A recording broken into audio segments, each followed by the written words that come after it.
क्या वाकई दिल्ली में राष्ट्रपति शासन लगने जा रहा है? इसको लेकर चर्चाएं चल रही हैं।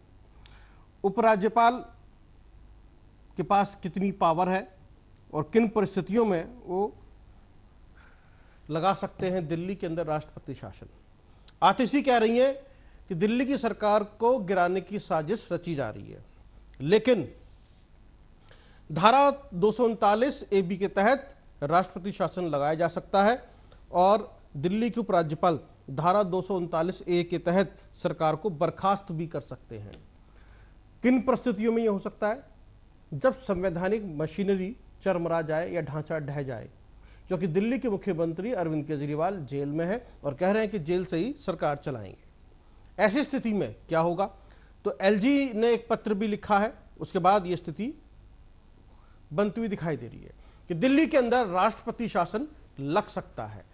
क्या स्थिति रहेगी, कैसे लगेगा, जबकि आम आदमी पार्टी के पास में 62 विधायक हैं। आइए आपको आतिशी की एक बाइट सुनवाते हैं, फिर चर्चा को आगे बढ़ाते हैं।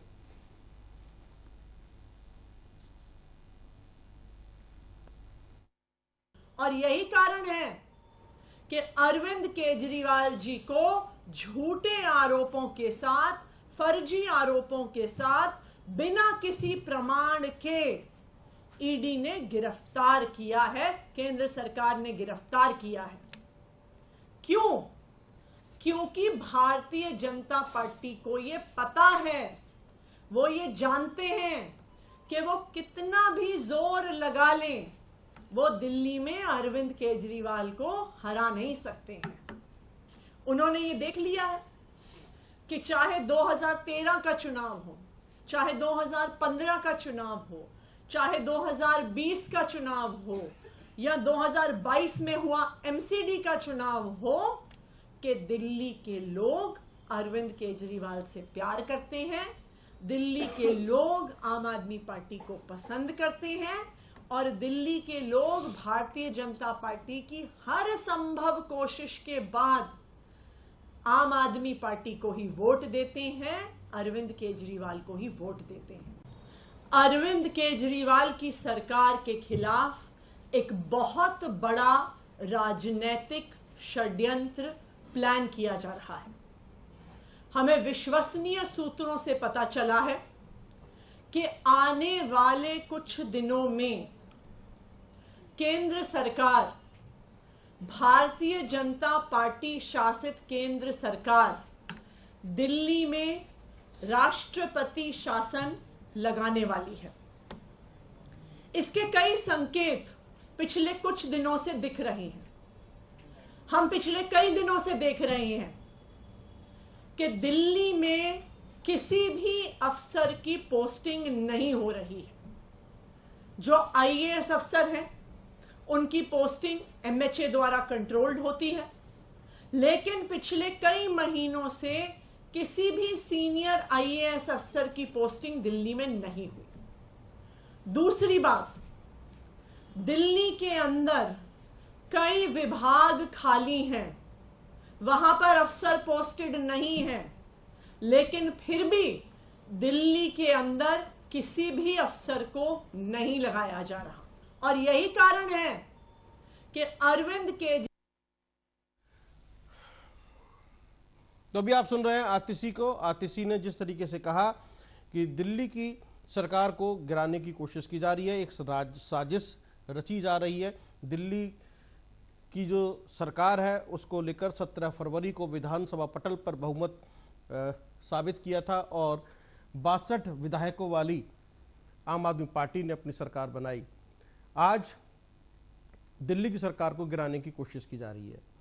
मनोज तिवारी ने भी कहा है कि आम आदमी पार्टी के नेता हमेशा नए नए सनसनीखेज बयान देते रहते हैं, यानी कि सनसनीखेज बयान देने वाली पार्टी करार दिया है मनोज तिवारी ने, और उन्हें कोई बयान देने की बजाय इस पर विचार करना चाहिए कि दिल्ली का प्रशासन सही ढंग से कैसे चलेगा। ये एक अपने आप में बहुत बड़ी बात है, क्योंकि दिल्ली की जनता के कार्यों के लिए कोई परेशानी ना हो, दिल्ली की जनता कैसे रहेगी, कैसे काम करेगी, इसको लेकर मनोज तिवारी ने ये कहा है और एक तरीके से घेरने की कोशिश की है। आखिरकार कैसे होगा? यदि हम केंद्र सरकार की बात करें या नरेंद्र मोदी की बात करें तो पिछले 10 साल के टेन्योर में उन्होंने कहीं भी राष्ट्रपति शासन नहीं लगाया है, कहीं भी राष्ट्रपति शासन लगाने की सिफारिश तक उन्होंने नहीं की है। यदि वो ऐसा करते हैं तो विपक्ष को कहने का मौका मिलेगा कि हमें बेवजह परेशान किया जा रहा है। तो शायद हो सकता है कि दिल्ली की केंद्र सरकार या बीजेपी की सरकार, गवर्नमेंट पार्टी सोच रही है कि हम क्या कदम उठाएं।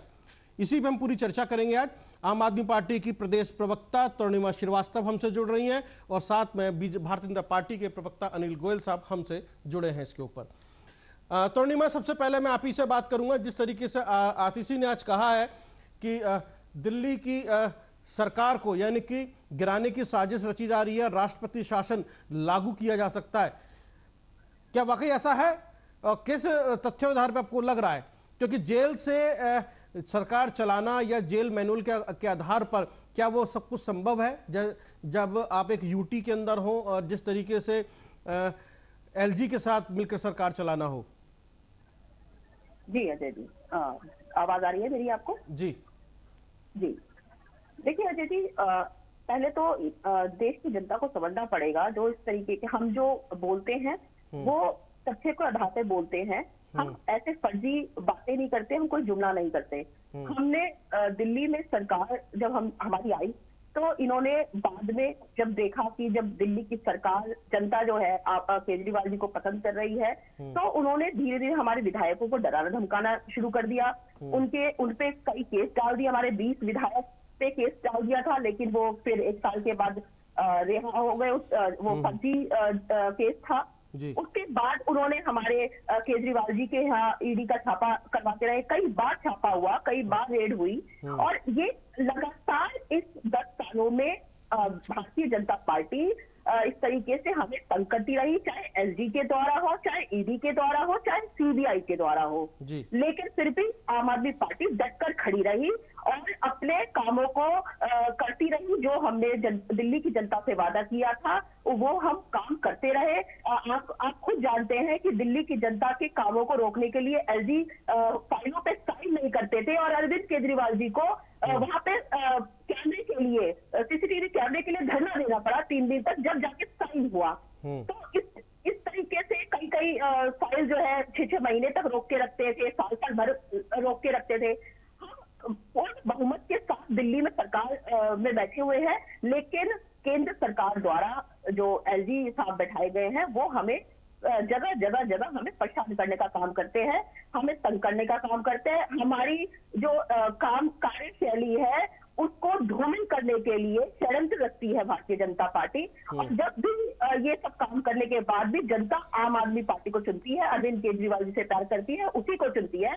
तो अब इन्होंने नया षड्यंत्र दिल्ली में लेकर आए हैं और एक शराब घोटाला, सो कॉल्ड शराब घोटाला, जो पॉलिसी शराब की आई थी, वो आज पंजाब में वो पॉलिसी चल रही है और हमारा पंजाब में रेवेन्यू काफी 40% बढ़ गया है। लेकिन और उस पॉलिसी पे साइन इन्हीं के एलजी ने किया था। अगर उसमें कुछ गड़बड़ी थी, उसमें दिक्कत थी, तो उन्हें साइन नहीं करना चाहिए था। आपने इतने सारे फाइल रोक के रखे थे, तो उस पर साइन क्यों किए? और सिर्फ केजरीवाल जी के ऊपर या हमारी पार्टी के नेताओं के ऊपर ही ईडी का छापा क्यों पड़ रहा है? एलजी के ऊपर क्यों नहीं छापा पड़ा? एलजी से पूछताछ क्यों, पूर्व जो एलजी रहे हैं उन पे पूछताछ क्यों नहीं की? सचिव से पूछताछ क्यों नहीं की गई? तो ये सब सिर्फ राजनीतिक षड्यंत्र जो है वो भारतीय जनता पार्टी द्वारा किया जा रहा है और अरविंद केजरीवाल जी हमारी पार्टी के परेशान करने का काम किया जा रहा है, जिससे कि हमारी पार्टी टूट जाए, हमारे विधायक टूट जाए, हमारे नेता टूट जाए और आम आदमी पार्टी खत्म हो जाए। सिर्फ और सिर्फ इनका यही मुद्दा है, यही 2024 का मुद्दा है। इनको कोई चुनाव नहीं जीतना, सिर्फ विपक्ष के नेताओं को डराना है, धमकाना है, उनको ईडी के द्वारा धमकाना है और उनको अपनी पार्टी में शामिल करना है। सिर्फ एक आम आदमी पार्टी ऐसी पार्टी है जिसके नेता बिल्कुल नहीं डरते, चाहे कुछ भी वो हमें परेशान करने का काम करे, ईडी द्वारा करे, पुलिस द्वारा करे, सीबीआई द्वारा करे, हम डट के खड़े रहते हैं। जी, जैसा भी आपने बात कही, आपकी पार्टी के बड़े ही एक कद्दावर नेता हैं और जिन्होंने इस्तीफा दिया है, राजकुमार, उन्होंने आज मीडिया को एक बयान दिया है कि आम आदमी पार्टी के बड़े नेता भ्रष्टाचार कर रहे हैं। आम आदमी पार्टी के कार्यकर्ताओं के साथ छल हुआ है, अब ये उन्होंने मीडिया में कहा है। अब बताइए, आपकी पार्टी के इतने बड़े कद्दावर नेता राजकुमार अगर इस तरह की बात कर रहे हैं कि तो जांच एजेंसियों पर सवाल कहाँ उठते हैं? देखिए, दो महीने पहले उनके घर पे ईडी का छापा पड़ा था। 24 घंटे ईडी उनके घर पे रही, रेड हुई। तब उनका बयान ये था कि मेरे घर से कुछ नहीं मिला और मैं ईमानदार हूँ, हमारी पार्टी ईमानदार है। फिर लगातार भारतीय जनता पार्टी उनको धमकाने का, डराने का काम कर रही थी। और अभी जब परसों उन्होंने जब इस्तीफा दिया है, परसों ही दिया है उन्होंने, जब परसों उन्होंने इस्तीफा दिया तो जिस टाइम उन्होंने इस्तीफा दिया उसके 4 घंटे पहले उन्होंने माननीय संजय सिंह जी का वीडियो ट्वीट किया है। तो 4 घंटे के दौरान ऐसा क्या हुआ कि उन्हें लिखित रूप में चिट्ठी लिखकर दी गई, उन्हें प्रेस रिलीज लिख के दी गई कि आपको यही शब्द बोलना है और इस्तीफा देना है। क्योंकि उससे पहले जो इंटरव्यू मीडिया वालों ने लिया, चाहे और भी लोगों ने लिया, तो उसमें वो अरविंद केजरीवाल के साथ खड़े थे। उस 4 घंटे के बीच में उन्होंने इस्तीफा दे दिया। ऐसा क्या हुआ तो ये वही बता पाएंगे। और देखिए, हर आदमी संजय सिंह, मनीष सिसोदिया और सत्येंद्र जैन नहीं हो सकता। जी अनिल गोयल साहब, जिस तरीके से आम आदमी पार्टी की प्रवक्ता कह रही हैं कि डराया धमकाया जा रहा है, जो पिछले काफी समय से चलता चला आ रहा है, और आप राष्ट्रपति शासन लगाना चाहते हैं, दिल्ली की सरकार को गिराना चाहते हैं और नेताओं को आप डरा धमका रहे हैं। और सुनने में ये भी है, चर्चा ये भी है, दिल्ली के आम आदमी पार्टी के जो नेता हैं वो भी गायब हैं कुछ। अजय जी, पहली बात तो ये है कि ये कहते हैं डरते नहीं हैं, और जब ये राजकुमार आनंद जैसे नेता जी इनको स्पष्ट तौर से कहते हैं कि वहां पर भ्रष्टाचार था जी, और मैं भ्रष्टाचार से दूर होकर के ही मैंने रिजाइन किया है, मेरे पास किसी ईडी का प्रेशर नहीं था। तो ये जो इनकी बकथनी और करनी में अंतर है ना जी, तो इसका जवाब तो यही दे सकते हैं। नहीं तो कह रहे हैं डर के मारे दूसरी बात मैं जी सुन जी, तरुणिमा कुछ कहना चाह रही है। आरोप लगाते हैं जी, तरुणिमा किसने धमकाया? जी तरुणिमा, आप ये बताइए, ये बिना बातों आरोप लगाने से काम नहीं चलेगा। इसी तरीके से इनकी जो वॉइस को ठीक करें, तरुणिमा तक आवाज नहीं पहुंच रही है अनिल गोयल साहब की। जी अगर बात समझ आएगी तो मैं जवाब नहीं दे पाऊंगी। जी जी, हेलो, मेरी आवाज तो आ रही है? जी अजय जी, मेरा सिर्फ एक बात कहना है जी कि इनके नेता में कथनी और करनी में अंतर है जी। अभी ये कहते हैं राष्ट्रपति शासन लगाने की बात है जी, आप ये बताएं कहां से बात आ रही राष्ट्रपति लाने की? सही बात ये है कि जिस तरीके से एक अपराधी अपराध करता है और उस अपराधी को ये पता है कि मुझको सजा मिलनी है जी, और वो भागा भागा फिरता है कि पुलिस मेरे पीछे पड़ी हुई है जी, जांच एजेंसी मेरे पीछे पड़ी हुई है जी, कोर्ट मेरे पीछे पड़ी हुई है जी, उसको ये पता है कि मैंने अपराध करा है और उसकी सजा मुझे मिलनी ही मिलनी है जी। इन्होंने अब जब ईडी के 9 सम्मन भेजे, आप अगर पहले सम्मन पर चले जाते जी तो ऐसी नौबती क्यों आनी थी? दूसरा, क्या इनके पास 60 विधायक और हैं जी, ये किसी ने विधायक को मुख्यमंत्री बना दे, कौन मना कर रहा है? इंडी गठबंधन में ही जो हेमंत सोरेन है जी, अगर उनको गिरफ्तार करा तो उसने रिजाइन दिया और अपने विधायकों में से एक विधायक को सीएम बना दिया, तो क्या वहां पर राष्ट्रपति शासन लागू है? ये संवैधानिक तरीके से चलना नहीं चाहते, ये संविधान को मानते नहीं, ये जांच एजेंसियों को मानते नहीं, सिर्फ अपनी धाय करते रहते हैं। अनिल गोयल साहब, जैसा आप कह रहे हैं कि ये संविधान को नहीं मानते हैं, आज एक साझा प्रेस कॉन्फ्रेंस हुई है अरविंद के संजय सिंह की और अखिलेश यादव की। उन्होंने कहा है कि ये चुनाव बहुत महत्वपूर्ण चुनाव है, अहम चुनाव है, और ये बाबा भीमराव अंबेडकर के संविधान को बचाने का चुनाव है। आप भी संविधान की बात कर रहे हैं कि संविधान ये मानते नहीं है, और वो कह रहे हैं कि संविधान बचाने का चुनाव है। बताइए। मैं इन संजय सिंह के बारे में बताना चाहता हूँ जी। संजय सिंह ने यह कहा था कि उत्तर प्रदेश के अंदर मुलायम सिंह यादव का परिवार ही मुख्यमंत्री बनेगा, इनके गठबंधन में शामिल लालू यादव का परिवार ही सीएम बनेगा। राहुल सोनिया गांधी का बेटा ही राहुल पीएम बनेगा। शरद पवार के बारे में इन्होंने बोला, उद्धव ठाकरे बारे में इन्होंने बोला, संजय सिंह ने ये बोला कि पूरे हिंदुस्तान में जितना विपक्षी दल है जी, सब अपने परिवारों को पालने लगे हैं जी। और आज की इस तरीके से गिरगिट का रंग बदल करके, जैसे गिरगिट रंग बदल के ना जी, गिरगिट का रंग बदल करके वो अखिलेश यादव के साथ में मरे मन से बैठे हुए हैं। अगर आप उनका चेहरा देखेंगे ना तो उनके चेहरे की हवाइयां उड़ रही हैं। वो अखिलेश की तरफ देख रहे हैं, अखिलेश उनकी तरफ देख ही नहीं रहे। आज इनकी हालत ये हो गई कि कोई भी पार्टी इनको स्वीकार करने को तैयार नहीं है, चिमटे से छूने के लिए तैयार नहीं है। ये जरूर सबसे चिपक के जरूर घूम रहे हैं, क्योंकि सब आदमी ने देख लिया कि नैतिकता नाम की इनके पास कोई चीज नहीं है। ये केजरीवाल जी ये कहते थे कि किसी पर भी आरोप लगे उसको रिजाइन दे देना चाहिए। मनीष सिसोदिया रिजाइन दे सकता है, सत्येंद्र जैन रिजाइन दे सकते हैं, केजरीवाल क्यों नहीं रिजाइन दे सकते? चलिए जवाब ले लेते हैं, जवाब ले लेते हैं, जवाब ले लेते हैं, जवाब ले लेते हैं। अनिल गुल साहब जवाब ले लेते हैं। तरुणिमा जवाब मांग रहे हैं, जवाब दीजिए आप, क्यों रिजाइन नहीं कर रहे अरविंद केजरीवाल? देखिए, जब भारतीय जनता पार्टी और भाजपा के प्रवक्ता जब नैतिकता की बात करते हैं तो ऐसा लगता है गब्बर सिंह जो है अहिंसा की बात कर रहे हैं, नैतिकता की बात ये कर रहे हैं। तो मणिपुर में जब एक साल से मणिपुर जा रहा है तो वहां के मुख्यमंत्री ने मणिपुर में जा रहे हैं, आप दिल्ली की बात कर रहे हैं, आप दिल्ली पर केजरीवाल की चर्चा करें, आप दुनिया भर में भाग नहीं लौटते हैं, आप संदेश खाली की बात कर रहे हैं। संदेश खाली क्या हुआ? वो आपके गठबंधन में है ना, आपके गठबंधन में संदेश खाली है, वो क्या कर रहे आप अपने मुद्दों से मत भागो। आप दिल्ली का आप कह रहे हो, आपकी मंत्री कह रही है, आपकी मंत्री कह रही है कि राष्ट्रपति शासन लगने वाला, किस आधार पर लगने वाला? आप खुद राष्ट्रपति शासन लगवाना चाहते हैं, आप खुद सत्ता को छोड़कर भागने के तैयार हैं। आप दोनों अगर इस तरीके से बोलेंगे तो समझ में नहीं आएगा जी।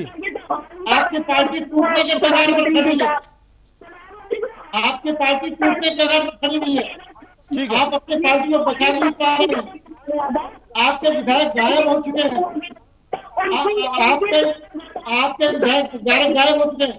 राघव चड्ढा दिल्ली छोड़कर विदेश में जा चुके हैं। राघव चड्ढा आपकी आम आदमी पार्टी सरकार जो है, राघव चड्ढा दिल्ली छोड़कर विदेश में क्या कर रहे हैं? आप ये पूरी तरीके से डरेले लोग हैं और संवैधानिक कानून को हाथ में रख करके बात करना चाह रहे हैं। आपकी बात पूरी क्लियर नहीं हो पाएगी, थोड़ा जी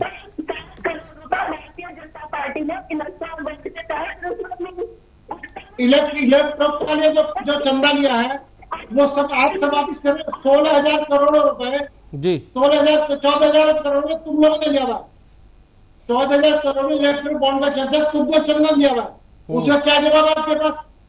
बीजेपी गाली देने का नहीं है कि लो बीजेपी गाली दो, लो बीजेपी देना लो भी, और जितना बीजेपी ये जनता देख रही है, इस तरफ बीजेपी गाली देने के अलावा कोई जनता नहीं है। ईडी कहती है जो हमारी माननी है कि हमारी और जब सरकारी दवा बन जाता है और जब भारतीय जनता पार्टी को रिश्वत कर देता है तो धक्का मान्य हो जाता है, क्योंकि अरविंद केजरीवाल जी का नाम नहीं देता है। जिसे और केजरीवाल जी का नाम नहीं लेता, और जब 6 महीने जेल में आने के बाद जब मंगल का बेटी ट्रस्ट जाता है कि उसका बेटा जेल में है, फिर 10 देता है, तब उसमें केजरीवाल जी का आपकी आवाज क्लियर नहीं आ रही, आपकी आवाज नहीं आ रही है, आप क्या कह रहे हैं, आप क्या कहना चाहते हैं? आवाज पता नहीं चल रही है। सुप्रीम कोर्ट में किया आपको आपकी आवाज सुनाई नहीं दे रही है। हाई कोर्ट आपको जमानत नहीं दे रहा, आपके सारे मंत्री जेल के अंदर बंद हैं, भ्रष्टाचार में पूरी तरह से लिप्त हैं, आलीशान बंगला छोड़ना नहीं चाहते। इस तरह से राजनीति होगी क्या? क्यों दिल्ली की जनता का बेवकूफ बना रहे हैं? आप एक संवैधानिक संकट दिल्ली में पैदा हुआ है, उस संवैधानिक संकट को कैसे मिटाया जाएगा? आप अपने कोई भी अपने 60 विधायकों में से किसी को भी मुख्यमंत्री बना करके आप सरकार चलाएंगे, कौन मना करेगा? आप मुख्यमंत्री बनाना नहीं चाहते, आपकी पार्टी में टूट का खतरा है, आप पार्टी टूटने से बचा नहीं पा रहे, ये आपका सिस्टम है। इसलिए भैया मेरे, आपने निश्चित तौर पर या तो रिजाइन दे दो या कोई दूसरा मुख्यमंत्री बना करके दिल्ली के को चलने दो। आज दिल्ली में गड्ढे पड़े हुए हैं, आज नाली का पानी सड़कों पर है, सीवर साफ नहीं है, सफाई हो नहीं रही है, स्टाफ को सैलरी नहीं मिल रही है, आपके मिनिस्टर जो है मीटिंग में आने को तैयार नहीं है। दिल्ली में कोई अचानक कोई समस्या खड़ी हो जाए तो उसका कोई समाधान आपके पास नहीं है।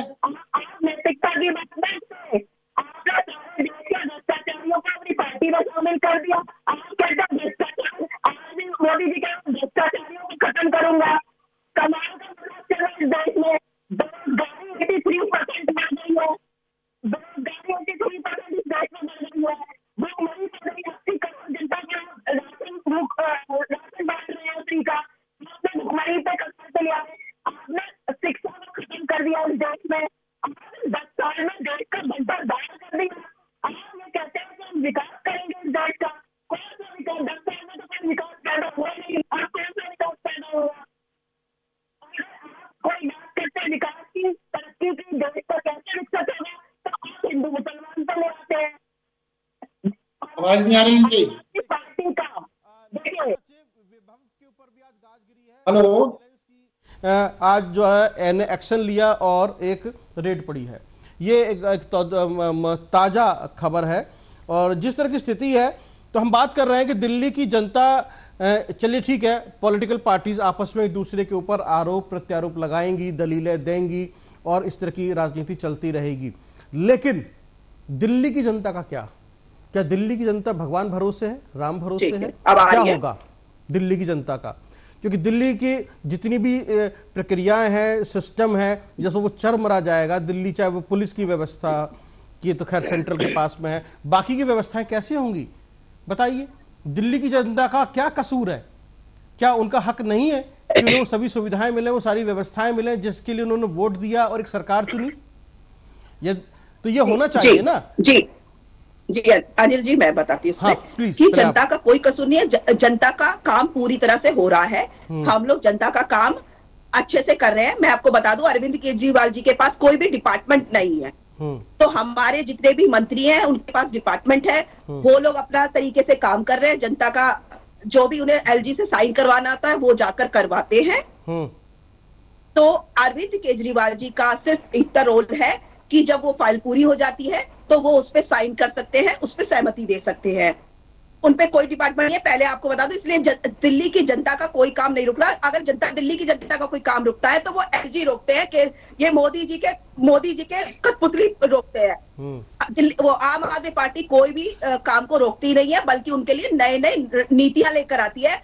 और जितनी दिल्ली सरकार में काम हुआ है जनता के लिए, ऐसे किसी भी राज्य में काम नहीं हुआ है जितना पंजाब में काम हुआ है। किसी भी राज्य में काम नहीं हुआ। हमने जो कहा है वो किया है।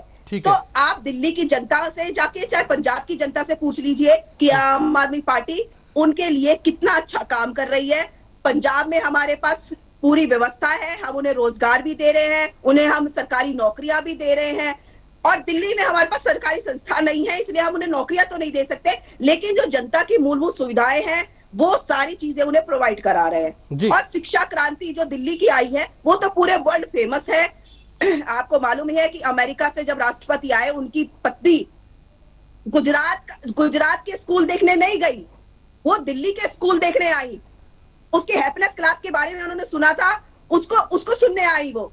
चलिए ठीक है। गुजरात में 25 साल से सरकार में रहने के बाद भी भारतीय जनता पार्टी हम बात कर रहे हैं भ्रष्टाचार की। देखिए दिल्ली के स्कूल अच्छा काम कर रहे हैं, अच्छी व्यवस्था है, सब कुछ है, लेकिन शराब घोटाले में मनी लॉन्ड्रिंग को लेकर जो केस चल रहा है जिसके अंदर एक भ्रष्टाचार का आरोप है उसके ऊपर बात चल रही है। और अभी जो स्थिति है, मौजूदा स्थिति, उस पर बात कर रहे हैं कि दिल्ली के मुख्यमंत्री अरविंद केजरीवाल इस वक्त जेल में है और जेल से कितना सहूलियत है या कितना आसान है दिल्ली की सरकार की व्यवस्था को चलाना या सुचारू रूप से चलाना।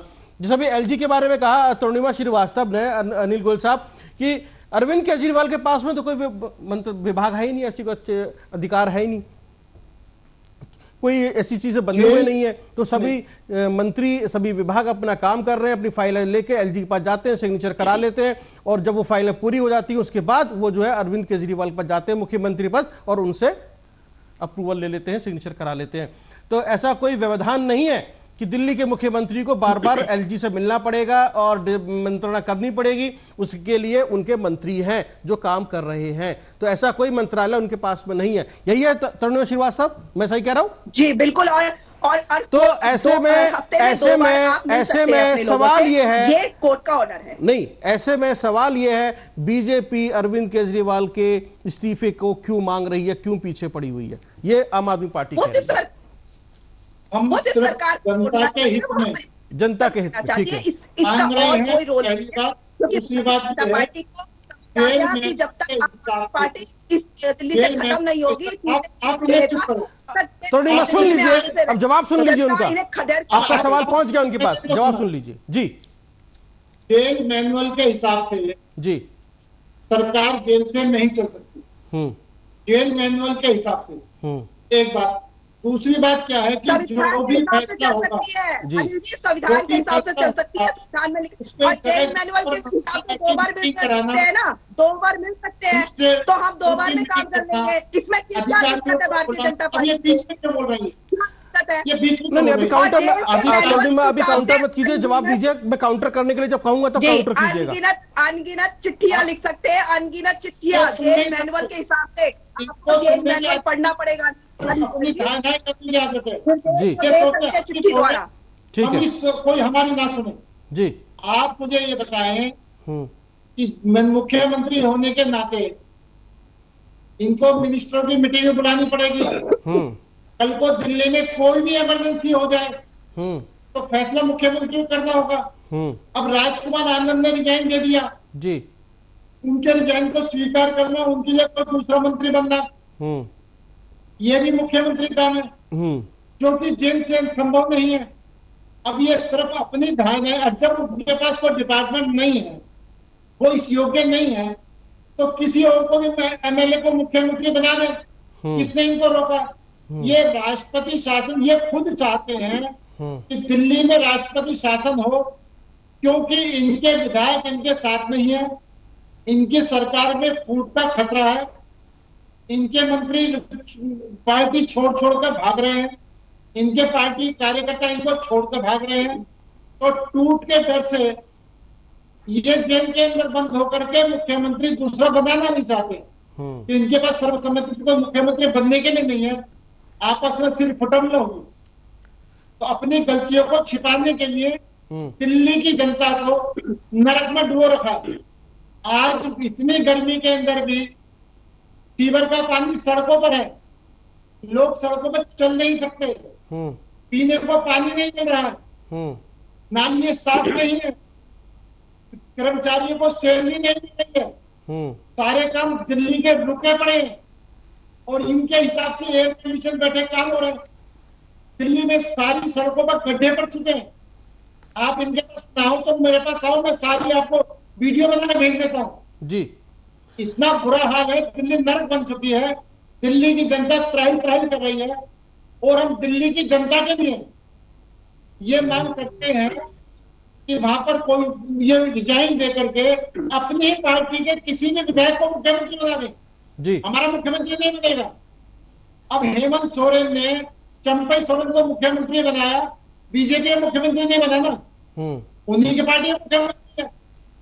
तो हम तो दिल्ली की समस्या का समाधान हो, दिल्ली में कोई भी इमरजेंसी हो तो उस पर दिल्ली की जनता को कोई दिखाई दे कि हमारा मुख्यमंत्री है, सरकार नाम की कोई चीज है जिससे सरकार चलेगी जी, जिनके अंदर सरकार नहीं चल सकती। चलिए, अब इसमें सवाल यह है कि दिल्ली की जनता का क्या कसूर है भाई? क्या कसूर है दिल्ली की जनता का? तरुणिमा, क्या कसूर है दिल्ली की जनता का? हाँ, देखिए, दिल्ली की जनता, मैंने आपको पहले बोला, दिल्ली में सुचारू रूप से काम चल रहा है। दिक्कत सिर्फ भारतीय जनता पार्टी को है कि केजरीवाल जी इस्तीफा क्यों नहीं दे रहे। मैं भारतीय जनता पार्टी के प्रवक्ता से पूछना चाहती हूँ कि 1 साल से मणिपुर जल रहा है, महिलाओं के साथ बलात्कार हो रहा है, उन्हें नंगा घुमाया जा रहा है, वहां पर कैसे कार्य चल रहा है? वहां के राज्यपाल क्यों नहीं इस्तीफा लेते मुख्यमंत्री से? भारतीय जनता पार्टी अपने मुख्यमंत्री से इस्तीफा क्यों नहीं लेती? क्यों नहीं उनको कहती कि इस्तीफा दो, तुमसे राज्य नहीं चल रहा है? वहां के बड़े बड़े लोग वीडियो जारी करते हैं कि मणिपुर को बचाइए प्रधानमंत्री जी, लेकिन प्रधानमंत्री जी के कान में जू नहीं रेंग रही। जहां उत्तर प्रदेश का हाल देख लीजिए, सड़कों पर सांड घूम रहे हैं और बड़े सांड घूमते हुए लोगों के दुकानें तोड़ देते हैं, लोगों की हत्या कर देते हैं क्योंकि उनको सिंग मार के मार देते हैं। लेकिन योगी जी कहते हैं सुचारू रूप से कानून व्यवस्था, सब चीजें बहुत अच्छी है। आप गड्ढे की बात करते हैं, दिल्ली के गड्ढे, दिल्ली के में कौन से गड्ढे हैं? मुझे एक भी जाके दिखा दे अनिल। चलिए ठीक है, नहीं ठीक है, आप दोनों की बात मुस्तक आ गई। यूपी के गड्ढे मैं आपको दिखाती हूँ। योगी जी के यूपी के गड्ढे दिखा दे आपको आकर। आप ठीक है, आप दोनों की बात इस देश ने सुन ली, दिल्ली की जनता ने सुन ली। समय का अभाव है, तरुणिमा मैं बीच में रोक रहा हूं आपको, समय का अभाव है। आपकी बात पूरी आ गई हमारे पास में। अनिल गोयल साहब को भी सुना हमने, बीजेपी का भी पक्ष सुना हमने, और आपने जिस तरीके से कहा कि अरविंद केजरीवाल के पास में इस तरह का कोई मंत्रालय नहीं है कि बार बार उनको जो है दिल्ली के एलजी के साथ में मीटिंग करनी पड़े। आपके जितने भी मंत्री हैं और विधायक हैं वो अपना काम कर रहे हैं, दिल्ली की सरकार अपना काम कर रही है और वो फाइल लेकर एलजी पास चले जाते हैं। लेकिन जब वो फाइल तैयार हो जाती है और एलजी के पास वो अरविंद केजरीवाल मुख्यमंत्री दिल्ली पास पहुंच जाती है, तो ऐसे में भारतीय जनता पार्टी बेवजह क्यों इस बात का दबाव बना रही है कि मुख्यमंत्री अरविंद केजरीवाल को रिजाइन कर देना चाहिए? यह एक राजनीतिक लड़ाई है। आतिशी कहती है कि दिल्ली की सरकार को गिराने की साजिश रची जा रही है, राष्ट्रपति शासन लगाने की कोशिश है। फिलहाल दिल्ली की जनता राम भरोसे है, भगवान भरोसे है। दिल्ली की जनता का कसूर क्या है इस राजनीतिक लड़ाई में? दिल्ली की जनता का क्या कसूर है? इस सवाल के साथ हम आपको छोड़ जा रहे हैं। बहुत बहुत धन्यवाद। देखते रहिए आप राजकीय रणक्षेत्र।